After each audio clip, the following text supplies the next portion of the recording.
واقعہ کربلا تاریخ کا دردناک واقعہ ہے۔ یہ اقتدار کی جنگ نہیں تھی، اقدار کی جنگ تھی۔ دو شخصیتوں کی لڑائی نہیں تھی، دو نظریات کا ٹکراؤ تھا۔ یہ حق اور باطل کا معرکہ تھا۔ یزید ظلم کا استعارہ ہے، حسین ابن علی امن کی علامت ہے۔ یزید جبر کا پتلا ہے، حسین صبر کا پیکر ہے۔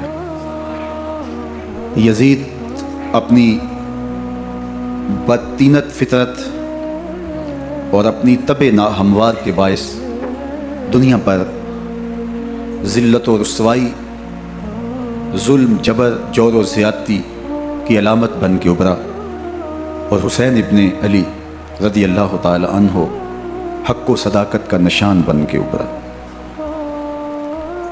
کربلا کے تپتے ہوئے ریگزار میں حسینی اور یزیدی دو کردار سامنے آتے ہیں۔ اقبال نے کہا تھا، موسیٰ و فرعون و شبیر و یزید، این دو قوت از حیات آید پدید، زندہ حق از قوت شبیری است، باطل آخر داغ حسرت میری است، سرخ رو عشق غیور از خون او، شوخی ای مصرع از مضمون او، تا قیامت قطع استبداد کر، موج خون او چمن ایجاد کر۔ یزید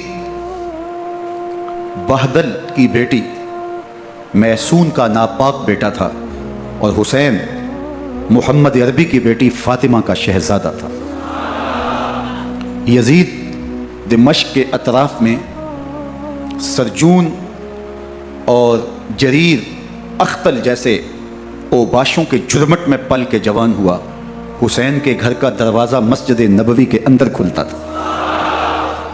یزید نشے میں دھت ہو کر کے نمازیں چھوڑ دیتا تھا۔ حسین کی کربلا کے اندر بھی نماز تہجد قضا نہیں ہوئی۔ یزید ظلم کا دوسرا نام ہے، حسین امن کی علامت ہے۔ یزید نے زندگی میں ایک مرتبہ حج کیا اور شراب کے مٹکے ساتھ لے کے آیا، اور اختل اور دیگر گویوں اور مغنیوں کو اپنے ساتھ رکھا تاکہ سفر آسانی سے کٹے۔ حسین ابن علی نے 25 حج سواری ہونے کے باوجود پیدل کیے۔ یزید حج بیت اللہ کے بعد مدینہ المنورہ آیا اور شراب کی ایک مجلس بپا کی۔ حضرت امام حسین رضی اللہ تعالی عنہ جب وہاں پہنچے تو شراب کی پھیلی ہوئی بدبو کو محسوس کرتے ہوئے فرمایا، یہ بو کیسی ہے؟ تو نشے میں دھت یزید بولا، یہ شام میں بنتی ہے، اور ایک جام منگوایا اور اس کو پیتے ہوئے دوسرا جام حضرت امام حسین رضی اللہ تعالی عنہ کی طرف بڑھاتے ہوئے کہا، ابا عبداللہ لیجئے۔ تو حضرت امام حسین رضی اللہ تعالی عنہ نے فرمایا، میں اس کی طرف دیکھتا بھی نہیں ہوں، اور پھر وہ عشقی اشعار پڑھنے لگا۔ جب یزید کی شراب نوشی کا منظر امام حسین رضی اللہ تعالی عنہ اپنی آنکھوں سے دیکھ چکے تھے، تو مجھے بتاؤ یزید کے ہاتھ پہ امام حسین کا پاک ہاتھ کیسے آتا؟ حضرت امام حسین رضی اللہ تعالی عنہ جس ماحول میں پلے تھے، جس ماحول میں پرورش پائی تھی، جس ماحول میں رہے تھے، وہ پاکیزہ اور تقدس ماحول تھا۔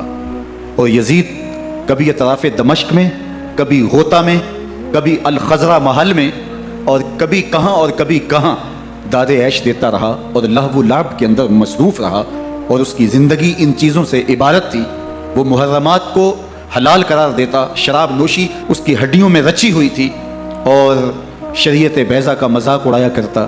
اور حسین ابن علی رضی اللہ تعالی عنہ کی دوستیاں جن لوگوں سے تھی، وہ عبداللہ ابن عباس تھے، عبداللہ ابن عمر تھے، حضرت عبد الرحمن بن ابو بکر رضی اللہ تعالی عنہ تھے۔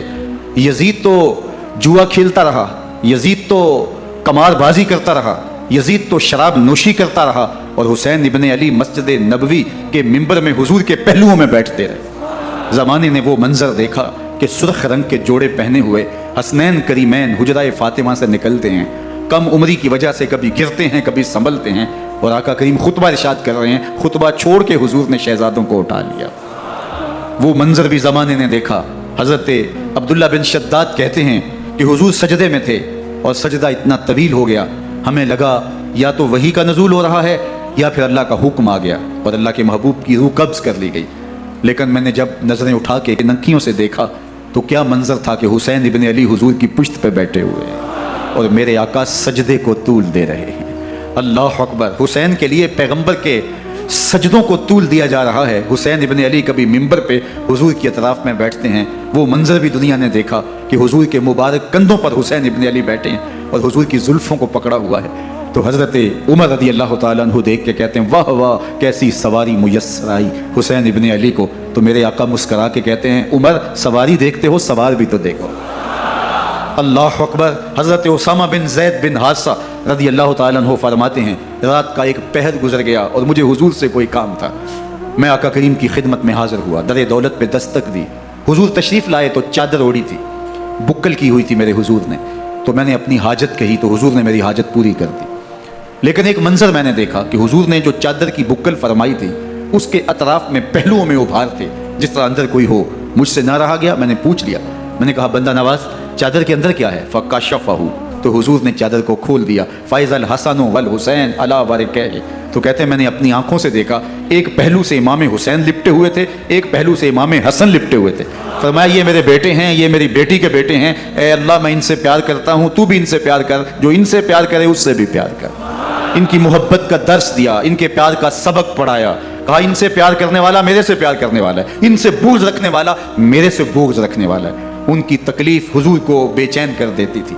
حضرت سیدہ فاطمہ الزہرا رضی اللہ تعالی عنہ کے گھر کے قریب سے گزرے تو حضرت امام حسین کے رونے کی آواز آ رہی تھی۔ تو آقا کریم علیہ السلام نے فرمایا کہ فاطمہ حسین کو چپ کرواؤ، اللہ تعالیٰ می ان بقاءہ یوزینی، تو جانتی نہیں حسین کا رونا مجھے دکھ دیتا ہے۔ حسین ابن علی کو حضور رونے نہیں دیتے تھے، ان کو دکھی نہیں ہونے دیتے تھے، کیونکہ رسول اللہ صلی اللہ علیہ وسلم جانتے تھے کہ یہ کتنے دکھ سہے گا، کتنی تکلیفوں سے گزرے گا اور کتنے مصائب سہے گا۔ زمانے نے وہ گھڑیاں بھی دیکھی کہ حضرت حذیفہ بن یمان رضی اللہ تعالیٰ عنہ فرماتے ہیں کہ میں حضور کی خدمت میں نماز مغرب کی ادائیگی کے لیے حاضر ہوا، اور میں نے یہ اجازت خاص طور پہ اپنی ماں سے اس شرط پہ لی تھی کہ امی آپ مجھے اجازت دیں، میں حضور کی خدمت میں حاضر ہوتا ہوں، مغرب کی نماز بھی ادا کروں گا اور پھر حضور سے عرض کروں گا حضور میرے لیے اور میری ماں کے لیے بخشش کی دعا کر دیجیے۔ ماں نے اس شرط پہ اجازت دے دی اور میں حضور کی خدمت میں آ گیا، نماز مغرب ادا کی، سلام پھرا تو میرے دل میں آرزو تھی میں حضور سے عرض کروں حضور میرے لیے اور میری ماں کے لیے مغفرت کی بخشش کی دعا کر دیں، لیکن حضور عبادات میں، ذکر میں، نوافل میں ایسے مشغول ہوئے کہ میں آرزو رکھنے کے باوجود بھی عرض نہ کر سکا۔ خیر نماز عشاء کا وقت ہوا، اذان پکاری گئی، حضور مصلی پہ آئے، نماز پڑھی، سلام پھرا تو میرے دل میں پھر خیال آیا کہ ماں سے ایک نماز کی چھٹی لی تھی، نمازیں بھی 2 ہو گئیں، ماں نے جاتے پوچھ رہے ہیں حضور سے میرے لیے اور اپنے لیے مغفرت کی بخشش کی دعا کروائی تھی تو کیا جواب دوں گا، اور حضور اٹھے اور کاشانہ اقدس کی طرف چل دیے۔ اب میرے دل میں یہ خیال رہ کے آ رہا تھا کہ ماں کو کیا جواب دوں گا، میں تو حضور سے بخشش و مغفرت کی دعا کروا ہی نہیں سکا۔ جب حضور چل پڑے تو غیر ارادی طور پہ میں بھی حضور کے پیچھے چل پڑا، چلنے میں تھوڑی سی رفتار تیز ہو گئی جس سے قدموں کی آہٹ پیدا ہوئی، تو جب آواز پیدا ہوئی تو حضور نے رخ پھیرے بغیر فرمایا من ھذا، میرے پیچھے پیچھے کون آ رہا ہے؟ پھر خود ہی کہا حذیفہ تو نہیں؟ تو میرا دل دھڑک رہا تھا، قلت نعم، میں نے کہا جی حضور میں حذیفہ ہوں۔ فرمایا ما حاجتک غفر اللہ لک ولامک، کیا کام ہے؟ اللہ تجھے بھی بخش دے، تیری ماں کو بھی بخش دے۔ اب جو کام تھا وہ جنبش لفظ سے پہلے ہی ہو گیا، یہاں تو لفظوں کا سہارا بھی نہیں لینا پڑتا، وہ بند لبوں کی بولیاں بھی سنتے ہیں۔ اقبال بولا ہے فروغت صبح آثار و ظہور، چشم تو بینندائے ما فی الصدور، تیری نظر تو سینوں کے چھپے راز بھی دیکھتی۔ تو کہا ما حاجتک غفر اللہ لک ولامک، اللہ تجھے بخش دے، تیری ماں کی بھی مغفرت کر دے، کیا کام ہے؟ اب جو کام تھا وہ تو ہو گیا۔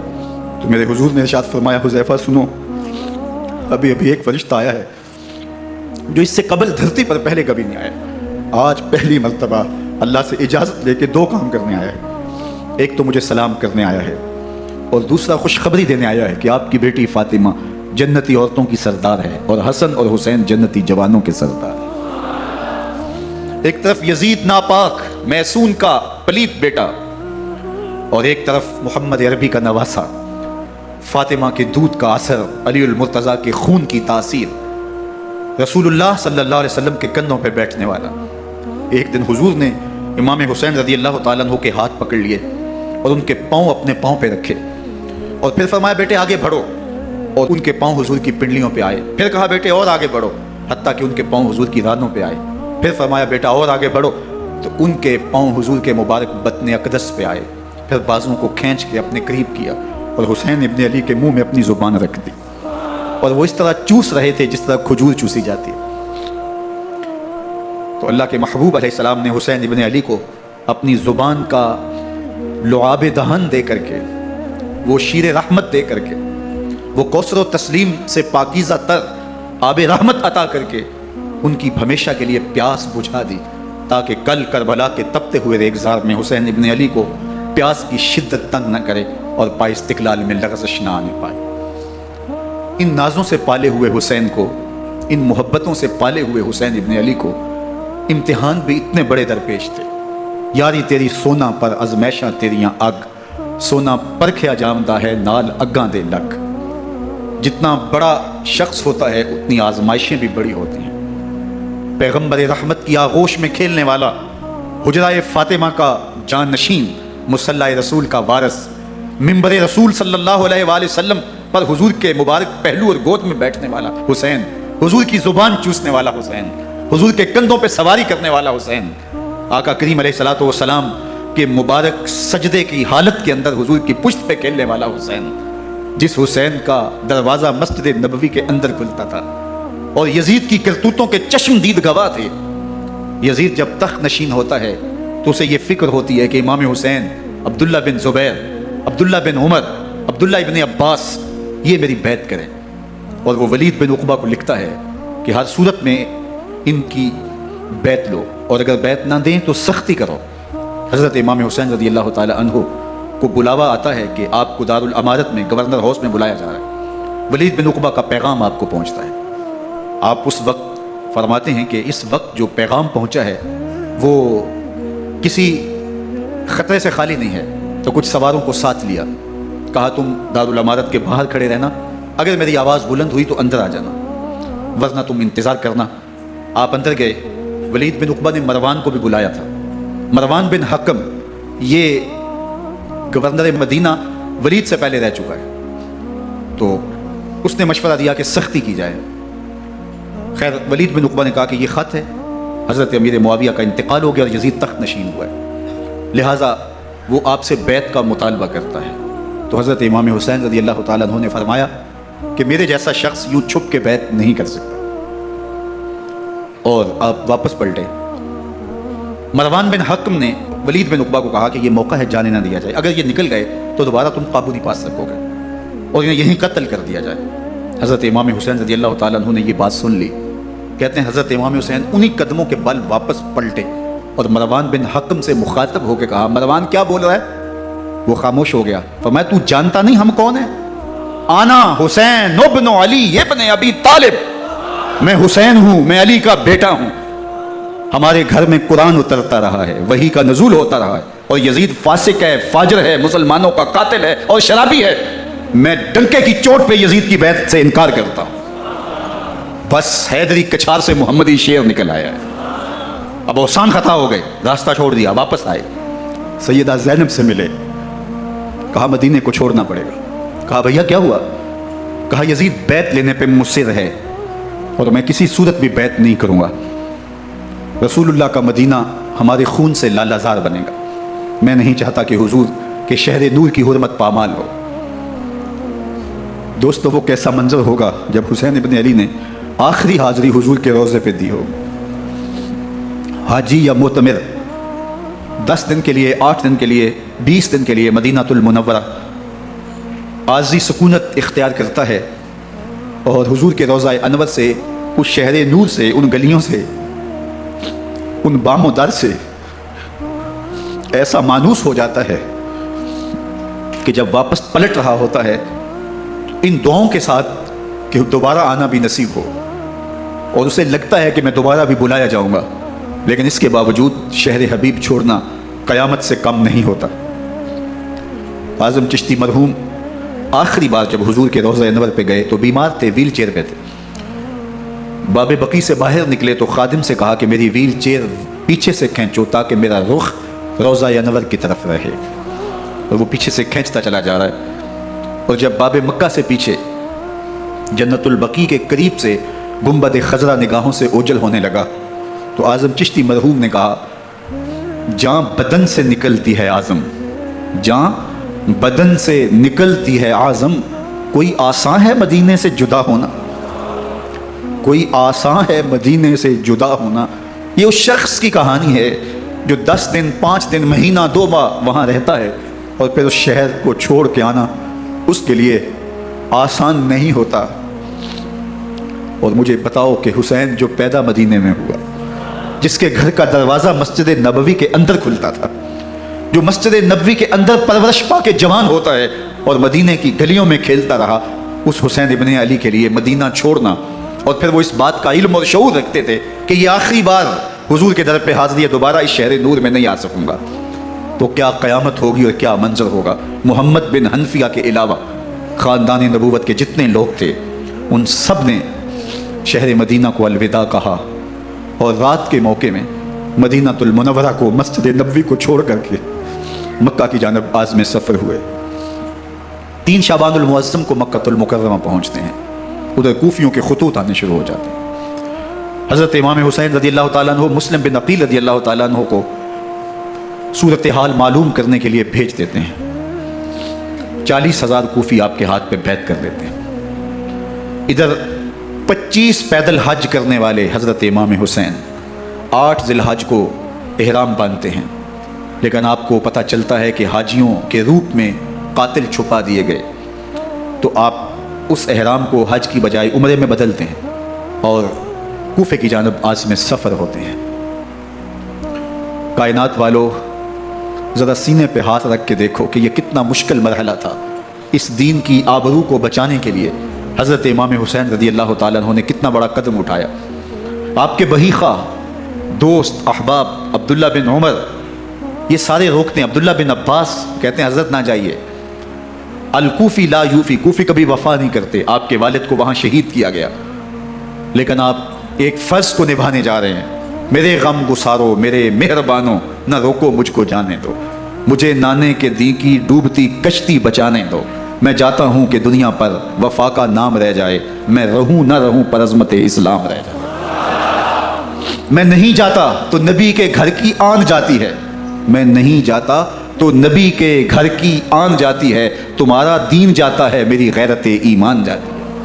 حضرت امام حسین یہاں سے چلتے ہیں، ابھی راستے میں ہی پہنچتے ہیں کہ یہ خبر آتی ہے کہ کوفے والوں نے بے وفائی کر دی، حضرت مسلم بن عقیل رضی اللہ تعالیٰ عنہ کو شہید کر دیا گیا، نعمان بن بشیر معزول کر دیے گئے، ابن مرجانہ ابن زیاد وہاں متعین کر دیا گیا جو سخت گیر شخص تھا، اس نے لوگوں کو ڈرایا دھمکایا اور کوفے کے لوگوں کے دل بدل گئے اور وہ بیتیں توڑنے لگے۔ وہ منظر مسجد کوفہ کا کتنا دل گداز تھا، جب امام نماز کے لیے کھڑے ہوئے تو 40,000 لوگ آپ کے پیچھے تھا، جب سلام پھیرا اور امام نے دیکھا کہ پیچھے لوگ نہیں ہیں، پھر لوگوں نے اپنے دروازے بھی بند کر لیے۔ رات کی تنہائیاں ہیں اور حضرت مسلم بن عقیل کو کوئی پناہ دینے والا نہیں، لوگوں نے دروازے بند کر لیے کہ کہیں ہمارے گھر میں نہ آ جائیں اور ہم مشقت اور حکومتی تشدد کا شکار نہ ہوں۔ کتنا دردناک لمحہ ہے حضرت مسلم بن عقیل رضی اللہ تعالیٰ عنہ پہ، اور پھر حضرت مسلم بن عقیل بے دردی سے شہید کر دیے جاتے ہیں۔ آپ ابھی راستے میں ہیں، یہ ساری کہانی پہنچتی ہے کہ حضرت مسلم شہید کر دیے گئے اور بے دردی سے شہید کر دیے گئے۔ وہ جنہوں نے خط لکھے تھے کہ ہم آپ کے ساتھ ہیں اور ہم منتظر ہیں، چشم برا ہیں، آپ کے قدموں کی چاپ سننے کے لیے بےتاب ہیں، آج انہوں نے بیعتیں توڑ دی، 40,000 کوفی منحرف ہو گئے۔ مسجد کوفہ کا وہ منظر کس قدر روح کو تڑپا دینے والا تھا۔ ہم پچھلے سال عصر اور مغرب کے درمیان جب کوفہ پہنچے تو سورج ڈوبنے کے قریب تھا۔ میں نے اپنی زندگی میں اتنا اداس موسم کہیں نہیں دیکھا جتنا اداس موسم کوفے میں دیکھا۔ ایسے لگتا تھا جس طرح کوفے کی آب و ہوا آج بھی شرمندہ ہے، جو مسلم بن عقیل اور خاندان نبوت کے ساتھ اہل کوفہ نے کیا۔ حضرت امام حسین رضی اللہ تعالیٰ عنہ کو ان کے بہی خواہوں نے، اعزاء نے، اقربا نے، دوستوں نے، آوان و انصار نے، ساتھیوں نے کہا کہ حضرت حالات یکسر تبدیل ہو گئے، اب ہمیں مراجعات کر جانی چاہیے، واپس پلٹ جانا چاہیے۔ تو حضرت امام حسین کافی سوچ بچار میں رہے، پھر اس کے بعد آپ نے فیصلہ کیا کہ ہم آگے بڑھیں گے۔ دوستوں نے کہا کہ حضرت اگر آپ آگے بڑھیں گے تو ہمیں لگتا ہے کہ وہ آپ کے ساتھ سلوک اچھا نہیں کریں گے اور آپ بچوں کے سامنے پیاسے شہید کر دیے جائیں گے۔ تو حضرت امام حسین رضی اللہ تعالیٰ عنہ نے وہاں ایک خطبہ ارشاد فرمایا کہ لوگوں تم جو مجھے بتا رہے ہو مجھے اچھی طرح معلوم ہے، جو تم مجھے منظر پیش کر رہے ہو وہ میری نگاہوں میں ہے، اور جو کچھ ہونے والا ہے چشم تصور وہ منظر دیکھ رہی ہے۔ کیونکہ حضرت امام حسین رضی اللہ تعالیٰ عنہ کی شہادت کی خبر حضرت امام حسین کے پیدا ہوتے ہی خاندان نبوت میں عام تھی۔ حضور علیہ الصلوۃ والسلام کو یہ بات جبریل امین نے آ کے بتائی تھی جب حسین ابن علی کے ساتھ حضور محبت کا اظہار کر رہے تھے، تو یہ جبریل امین نے آ کے کہا تھا حضور آپ کا یہ بیٹا عرض طف میں شہید کر دیا جائے گا، اور کربلا کی مٹی لا کے حضور کو دی اور ام سلمہ کو حضور نے عطا کر دی۔ حضرت ام سلمہ کہتی ہیں کہ ایک دن میں سوئی تو خواب دیکھا کہ حضور کے مبارک بال بکھرے ہوئے ہیں اور سخت پریشان ہیں، تو میں نے کہا کہ حضور آپ کی یہ کیا حالت ہے؟ وَبِيَدِهِ قَارُورَةٌ، اور حضور کے ہاتھ میں ایک شیشی ہے، فیہا دمن، جس کے اندر خون ہے۔ تو میں نے کہا حضور یہ کیا؟ فرمایا میں قتل گاہ حسین سے آ رہا ہوں اور یہ حسین ابن علی کا خون ہے۔ تو کہا 10 محرم کا دن تھا، دوپہر کا یہ منظر تھا، میں کیلولہ کر کے اٹھی، جب میں نے دیکھا تو وہ شیشی جس میں کربلا کی مٹی رکھی تھی وہ خون بن چکی تھی۔ تو یہ خبر پہلے دی گئی تھی، یہ بتا دیا گیا تھا۔ فرمایا میرے دوستو جو تم مجھے بتاتے ہو میں اس سے بے خبر نہیں ہوں، یہ سب کچھ ہونے والا ہے، لیکن اس کے باوجود میں کیوں جا رہا ہوں؟ تو آپ کا ایک تاریخ ساز جملہ ہے جو کربلا کے فلسفے کو ہمارے سامنے رکھتا ہے کہ یہ اتنا بڑا امتحان کیوں دیا۔ حضرت امام حسین رضی اللہ تعالیٰ عنہ نے فرمایا وَلَكُمْ فِي أُسْوَةٌ، میں اس لیے جا رہا ہوں قیامت تک ظلم، جبر اور ناانصافی کے خلاف کھڑے ہونے والوں کے لیے کوئی نمونہ تو ہو۔ میری زندگی قیامت تک ظلم، جبر اور استحصالی نظام کے خلاف کھڑے ہونے والوں کے لیے نمونہ ہے۔ تو حضرت امام حسین رضی اللہ تعالیٰ عنہ نے حق اور باطل کے درمیان ایک سرخ لکیر کھینچ دی اپنے خون سے۔ اب حق اور باطل کا امتیاز کرنا مشکل نہیں ہے، کوئی باطل پہ اڑا رہے تو الگ بات ہے، لیکن امتیاز کرنا مشکل نہیں ہے۔ حدود بالکل واضح کر دیں۔ اقبال نے یہاں کتنی خوبصورتی کے ساتھ اس مضمون کو نبھایا۔ سرخ رو عشق غیور از خون او، شوخی این مصرع از مضمون او، تا قیامت قطع استبداد کر، موج خون او چمن ایجاد کر۔ ایک جہاں آباد کر دیا، حق اور باطل کی راہیں اجال دی۔ اب لوگوں کو یزید کا چہرہ پہچاننے میں دیر نہیں لگتی، وقت کے ہر یزید کا چہرہ آسانی سے پہچانا جا سکتا ہے۔ یہ معرفت زمانے کو کروائی کس نے؟ حسین ابن علی نے کروائی رضی اللہ تعالی عنہ۔ تو حضرت امام حسین نے فرمایا کہ جو میرے ساتھ ہونے والا ہے میں اچھی طرح جانتا ہوں، لیکن میں اس کے باوجود آگے بڑھوں گا۔ پھر بڑھے اور کربلا میں جا کے خیمہ زن ہو گئے۔ 7 محرم کو پانی بند کر دیا گیا۔ پانی بند ہوا تو کھانا بھی میسر نہیں تھا، لیکن ذکر پانی کا ہوتا ہے اس لیے کہ کھانے کے بغیر انسان کئی دن کاٹ لیتا ہے، لیکن پانی کے بغیر گزر نہیں ہوتی۔ تو فرات کی نہر سامنے اپنی موجوں کے ساتھ چمک رہی ہے، لیکن ایک قطرہ آب بھی آل رسول کو نہیں دیا جا رہا۔ کائنات کے اندر ایسے انوکھے امتحان بھی ہوتے ہیں، وارث ہوں ساقی کوثر کے، مالک ہوں حوض کوثر کے، اور بیٹے ہوں ساقی کوثر کے، اور آج ایک بوند پانی کی بھی میسر نہ ہو۔ صبر کا امتحان ہے، عزیمت کا امتحان ہے۔ حضرت امام حسین رضی اللہ تعالیٰ عنہ خیمہ زن ہو گئے، 3 دن تک پانی بند رہتا ہے۔ 9 محرم کو رات کی تنہائی میں حملہ آور ہونا چاہتے ہیں، لیکن آپ نے کہا کہ ہمیں اللہ کی حضور عبادت اور ذکر کے لیے وقت دیا جائے۔ ساری رات ذکر میں گزرتی ہے، عبادات میں گزرتی ہیں۔ رات کے اندھیرے میں آپ چراغ بجھا دیتے ہیں۔ آوان و انصار کو کہتے ہیں کہ ان کی دشمنی میرے ساتھ ہے، انہیں میرا خون چاہیے، اگر تم رات کی تاریکی میں نکل جاؤ تو میں تم سے کوئی مواخذہ نہیں کروں گا، اور یہ بھی تمہارا پیچھا نہیں کریں گے، اس لیے کہ ان کا مطلوب تم نہیں ہو، ان کا مطلوب میں ہوں۔ جب چراغ جلایا تو کوئی بھی نہیں گیا۔ مسلم بن نوسجہ کھڑے ہو کے کہتے ہیں حضرت اگر ہمارے بدن کو 70 بار کاٹا جائے اور جلایا جائے اور ہواؤں میں اڑا دیا جائے پھر بھی آپ کا ساتھ نہیں چھوڑیں گے۔ 70 سال کے بوڑھے ہیں حبیب بن مظاہر، کہتے ہیں حضرت آپ کو چھوڑ کے جائیں کہاں، آپ کو چھوڑ کے جائیں کہاں؟ کوئی ساتھ چھوڑنے کے لیے تیار نہیں ہے۔ پیاس ہے، سخت گرمی ہے، کربلا کا ماحول ہے، 72 افراد اور خاندان کی خواتین میدان کربلا میں خیمہ زن ہیں۔ دوسری طرف لشکر اعداء اشقیا 22,000 کی تعداد میں مقابلے میں، ایک روایت 30,000 کی ہے۔ ان صرف 72 پیاسے لوگوں کے لیے اتنے لوگوں کو جمع کرنے کا مقصد خوف زدہ کرنا تھا۔ شرط ہے کہ یا یزید کی بیعت کر لیں، محاصرے توڑ دیں گے، پانی دستیاب ہوگا، اعزاز و اکرام سے نوازا جائے گا، خزانوں کے منہ کھول دیے جائیں گے۔ لیکن حسین ابن علی کہتے تھے سب کچھ لٹ جائے گا، باطل کے ہاتھ پہ ہاتھ نہیں رکھوں گا۔ اللہ اکبر۔ اب صبح طلوع ہوتی ہے، عاشور کا دن چڑھتا ہے، سورج اپنی پوری تمازت کے ساتھ گرمی برسا رہا ہے۔ آج خاندان نبوت کا امتحان زمانے نے دیکھنا ہے۔ رسول اللہ کا لعاب چوسنے والا اس کے صبر کا آج امتحان ہے، حضور کے کندھوں پہ کھیلنے والے حسین کا آج امتحان ہے۔ اللہ اکبر۔ حسین ابن علی تمام حجت کرتے ہیں میں نے تمہارا کچھ نہیں بگاڑا، میں نے کسی کا خون نہیں کیا، میں نے کوئی زیادتی نہیں کی، تم کیوں میرے قتل کے طرف پہ ہو؟ تم جانتے نہیں میں کون ہوں؟ میں تمہارے نبی کا نواسا ہوں، رسول اللہ صلی اللہ علیہ وآلہ وسلم کے کندھوں پہ کھیلتا رہا ہوں، حضور کا لعاب چوستا رہا ہوں، اور میں بوسہ گاہ رسول صلی اللہ علیہ وآلہ وسلم ہوں۔ لیکن ان اشقیاء کے دل پر کوئی چیز اثر انداز نہیں ہوتی۔ ایک ہور ہے، اللہ اس کے دل میں نرمی ڈالتا ہے۔ پہلے تو امام حسین کو گھیر کے لے کر کے آتا ہے، لیکن بعد میں وہ قافلہ یزید سے قافلہ حسین کی طرف آ جاتا ہے۔ امام حسین فرماتے ہیں تو دنیا میں بھی ہور ہے، آخرت میں بھی ہور ہے، آزادی مل جاتی ہے۔ باقی 22,000 کا لشکر جرار امام حسین کے قتل کے طرف آئے۔ پھر تاریخ نے خاندان نبوت کا وہ انوکھا امتحان دیکھا۔ حضرت امام حسین کے بچے بالخصوص خواتین پیاس کی شدت میں حلق خشک ہے۔ حضرت سکینہ تڑپ کے اپنے باپ سے کہتی ہیں کہ مجھے 6 ماہ کے علی اصغر کی پیاس نہیں دیکھی جا رہی۔ بچے کو ہاتھوں پہ اٹھاتے ہیں اور نہر فرات کے کنارے پہنچ کے فرماتے ہیں اشقیاء سے مخاطب ہو کے، تمہارا معاملہ میرے ساتھ ہے، اس 6 ماہ کے بچے نے تمہارا کچھ نہیں بگاڑا، اور چلو بھر کے اس کا حلق سیراب کرنا چاہتے ہیں۔ ایک 2 شاخہ تیر آتا ہے جو حضرت علی اصغر کے گلے کو چیر دیتا ہے۔ راوی لکھتے ہیں کہ وہ عام تیر نہیں تھا، جانوروں کو شکار کرنے کے لیے جو بڑے تیر ہوتے ہیں وہ 2 شاخہ تیر تھا۔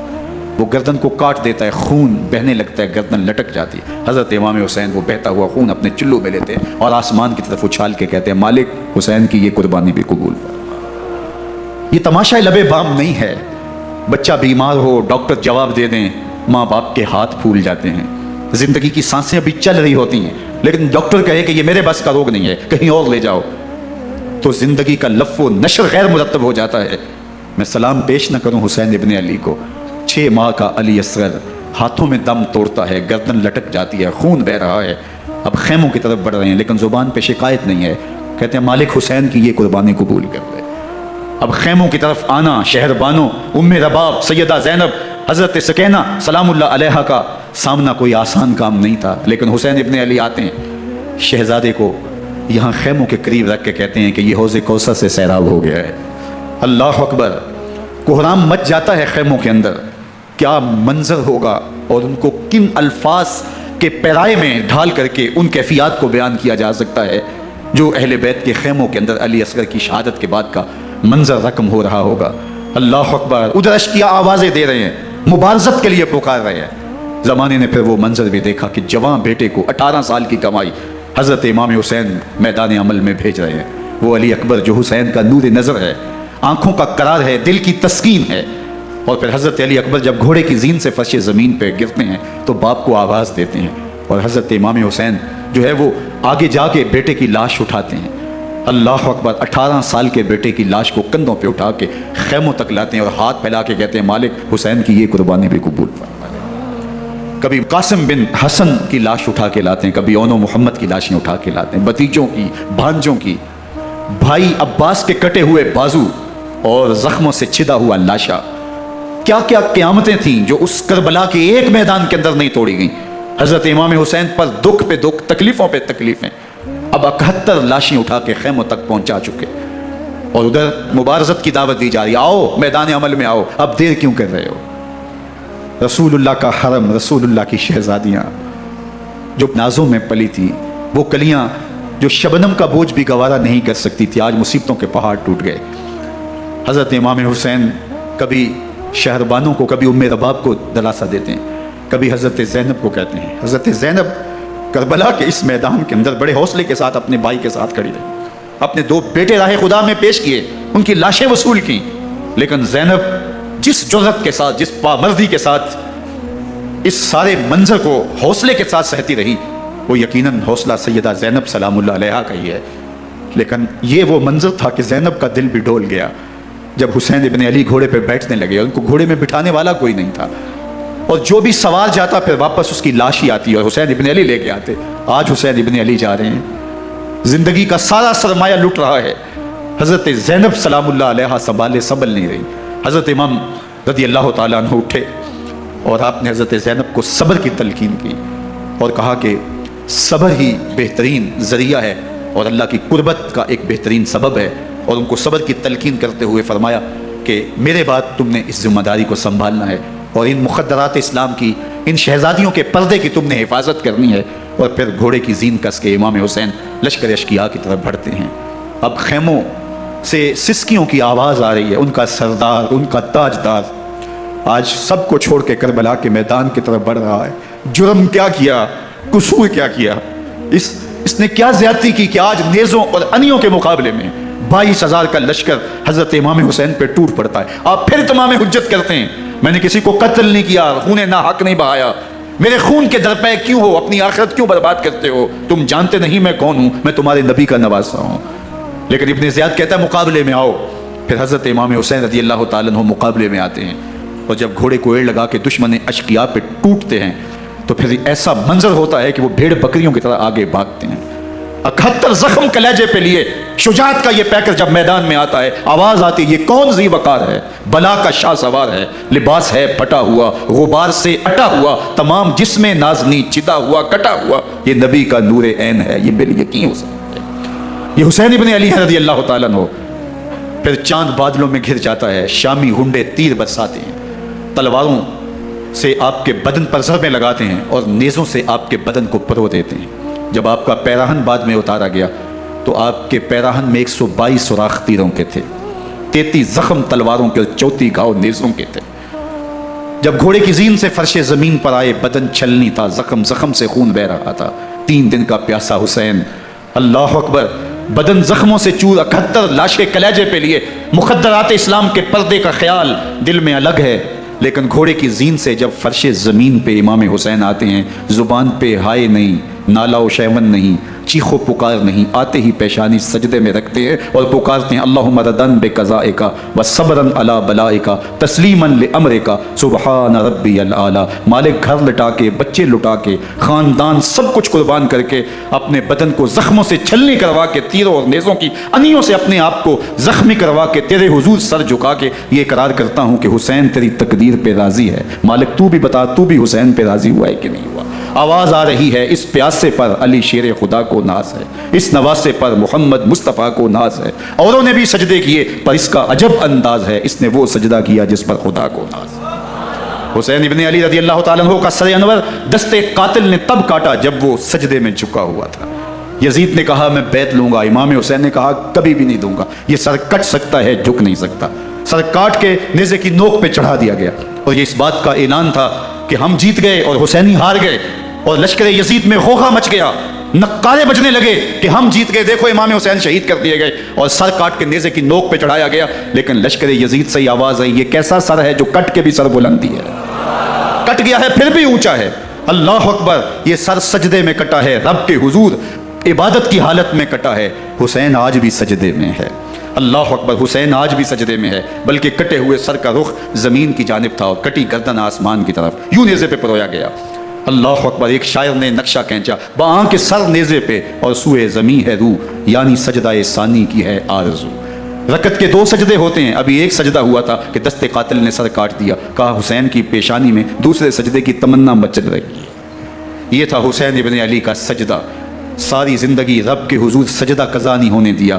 آج پانی نہیں ہے، اللہ اکبر، آج تیمم کر لیتے ہیں، آج اپنے خون کو اوڑھ کر کے حسین نے اپنی پیشانی اپنے مالک کے حضور جھکا کر کے عظیمت کی وہ انوکھی داستان رقم کر دی کہ صدیاں گزرنے کے باوجود بھی ان کی یادوں کے چراغ روشن ہیں۔ جب حضرت امام حسین اور دوسرے اعیان و انصار کو شہید کر دیا گیا تو ان کے سر نیزوں کی نوک پہ چڑھا دیے گئے، حضرت امام حسین کا کٹا ہوا سر اور باقی 71 افراد کے کٹے ہوئے سر نیزوں کی نوک پہ، اور 10 سواروں کو ابن سعد نے کہا کہ ان کو رون دو، اور گھوڑوں کی ٹاپوں تلے حضرت امام حسین رضی اللہ تعالیٰ عنہ اور ان کے آبان و انصار کو جو ہے وہ روندا گیا، حتیٰ کہ ان کی استخوان مبارک، ان کی ہڈیاں بھی چور چور ہو گئیں۔ روننے سے قبل ان کا لباس اتار لیا، ان کے کپڑے اتار لیے گئے، اللہ اکبر، کیسی دردناک گھڑیاں تھیں۔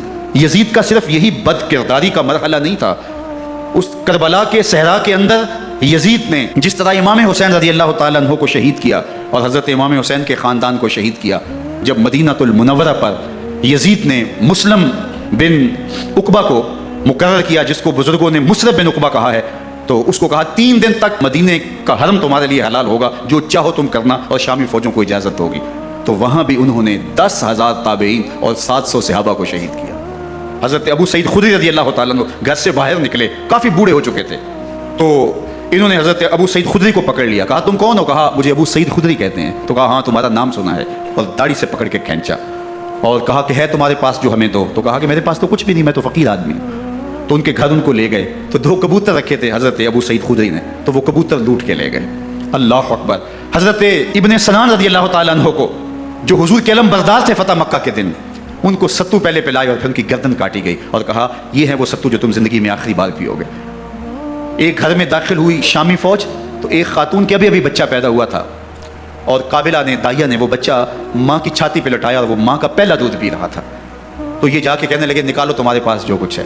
تو اس خاتون نے کہا تم جانتے ہو یہ بچہ کون ہے؟ انہوں نے کہا ہم نہیں جانتے۔ کہا یہ حضرت ابن ابی کبشہ انماری رضی اللہ تعالیٰ عنہ کا بچہ ہے، اور یہ وہ صحابی ہیں کہ جو بیت الشجرہ کے موقع پہ حضور کے ہاتھ پہ بیعت کرتے ہیں۔ انہوں نے اس چیز کا لحاظ نہ کیا، کہا جو کچھ ہے وہ ہمیں دو ورنہ تیرے بچے کو نہیں چھوڑیں گے۔ تو ماں بچے سے مخاطب ہو کے کہتی ہے، ابھی بچہ پیدا ہوا ہے اور ماں سے پہلا دودھ پی رہا ہے، کہ بیٹے اگر میرے پاس کچھ ہوتا، وہ قیمتی سے قیمتی چیز بھی ہوتی تیری جان کے لیے قربان کرتی، لیکن اس وقت میرے پاس کچھ ہے نہیں۔ تو ایک شکی آگے بڑھا اور بچے کو ایک ٹانگ سے پکڑ کے کھینچ کے دیوار کے ساتھ پٹک کے مارا، جس سے دماغ کا بھیجا نکل گیا۔ کیا کیا زیادتیاں نہیں کی۔ 700 صحابہ حرہ کے واقعہ میں شہید کیے یزید نے، اور 10,000 تابعین شہید کیے۔ مسجد نبوی میں ممبر رسول کے ساتھ گھوڑے باندھے اور وہ ممبر رسول اور مصلی رسول کے قریب لید کرتے رہے۔ حضرت سعید بن المسیب فرماتے ہیں میں نابینا تھا اور حضور کے روضہ انور کے پاس بیٹھا تھا، اور یزید کے سپاہی آتے جو بھی مسجد میں نظر آتا پکڑ کے لے جاتے، مجھے نابینا سمجھ کے چھوڑ دیتے، لیکن میں پریشان تھا کہ ظہر کا وقت ہوگا، عصر کا وقت ہوگا، مغرب عشاء کا وقت ہوگا، نہ اذان نہ اقامت نہ جماعت، تو کیسے مجھے پتہ چلے گا کہ نماز کا وقت ہو گیا اور کیسی میری نمازوں کا کیا بنے گا؟ میں اس فکر میں بیٹھا تھا۔ لم ازل اسمع الاذان والاقامت من قبل رسول اللہ صلی اللہ علیہ وآلہ وسلم۔ فرماتے جب بھی پھر نماز کا وقت آیا، گنبد خضرا سے اذان کی بھی آواز آئی، اقامت کی بھی آواز آئی۔ 3 دن تک مسجد نبوی کے اندر گھوڑے بندے رہے اور مدینہ کی حرمت پامال کی۔ مدینہ کے گھروں کے اندر یہ بدکماش داخل ہوئے اور جو بدکاریاں انہوں نے کی، کلیجہ منہ کو آتا ہے۔ 1002 شیزائیں ان بدکاروں کی بدکاریوں کی وجہ سے کواری حالت کے اندر حاملہ ہوئی۔ 3 دن تک مدینے کا حرم انہوں نے پامال کیا، اور پھر مکہ المکرمہ میں کعبۃ اللہ پر گولے برسائے اور کعبہ کا غلاف جل گیا۔ وہ تو یزید مر گیا اور حضرت عبداللہ ابن زبیر رضی اللہ تعالیٰ عنہ نے اپنی خلافت کا اعلان کیا۔ یزید کے یہ کرتوت تھے، ادھر اہل مدینہ کو ستایا، ادھر اہل مکہ کو ستایا، اور رسول اللہ صلی اللہ علیہ وسلم کے خانوادے کی بے حرمتی اور توہین کی۔ نہ صرف انہیں قتل کیا گیا، ان کی لاشوں پہ گھوڑے دوڑائے۔ ابن سعد اور شمر جو ہے وہ خیموں میں داخل ہوا اور مخدرات اسلام چادریں چھیننے کی کوشش کی۔ حضرت زینب سلام اللہ علیہ نے مخاطب ہو کے کہا ہمارے چہرے کے رکھوالے چلے گئے ہیں، ظالم تو خیال نہیں کرتا ہم رسول اللہ کی بیٹیاں ہیں۔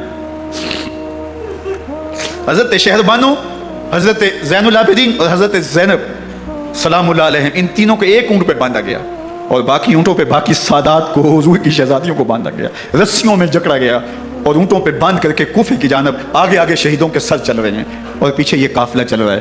اور جب یہ قافلہ وہاں سے گزرا جہاں لاشیں پڑی تھی، امام زین العابدین 14 سال کے تھے اور بیمار تھے اور ان کا حوصلہ نہ ہوا، وہاں غشی ان کے اوپر آنے لگی، اور وہ منظر ابن کثیر نے، باقی لوگوں سب نے لکھا ہے کہ پھر جب ان کی یہ حالت ہوئی تو پھر سیدہ زینب سلام اللہ علیہ، جنہوں نے ابھی تک بڑے حوصلے کے ساتھ ساری مشکلات کا مقابلہ کیا تھا، اب ان کے بندن ٹوٹ گئے اور آنکھوں سے آنسو بہنے لگے، اور سیدہ زینب تھے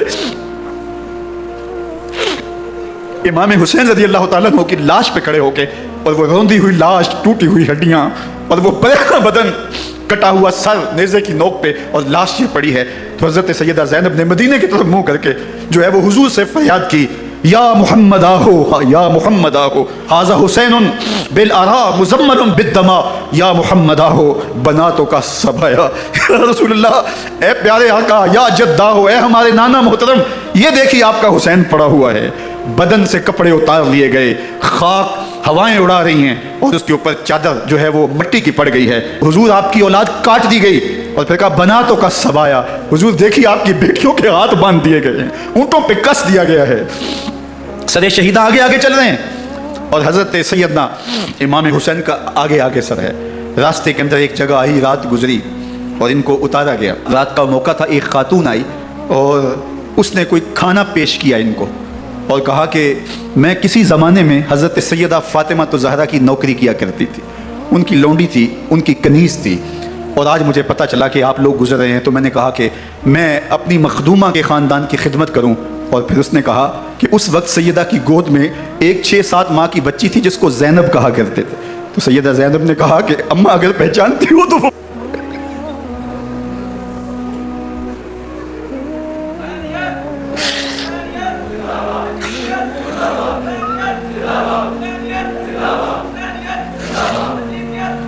تاراج اور لٹا ہوا کارواں پھر وہاں سے کوفے میں کیسے پہنچا، اور کوفے کے اندر سیدہ زینب سلام اللہ علیہا نے وہ یزید کے دربار میں، ابن زیاد کے دربار میں وہ جرأت آمیز جو باتیں کہیں، اللہ اکبر، زینب کی زبان میں علی کی خطابت بول رہی تھی، اور پھر دشمن اور دوست سارے رونے لگے، اور وہ کیا دل گداز منظر تھے، اور پھر یہ سروں کا قافلہ اور سادات کرام کا مشکیں کسی ہوئی ہیں اور اونٹوں پہ باندھے ہوئے، ان کو وہاں سے پھر قادسیہ اور قادسیہ سے پھر دمشق یزید کے دربار میں پہنچایا گیا، اور وہاں سے یہ لٹے ہوئے خانمہ برباد تاراج لوگ مدینہ المنورہ میں کیسے پہنچے، اور اہل مدینہ نے کیسے استقبال کیا، اور وہ منظر کتنا دل گداز تھا جب اہل مدینہ زینب سے پوچھتے تھے زینب حسین کہاں ہے،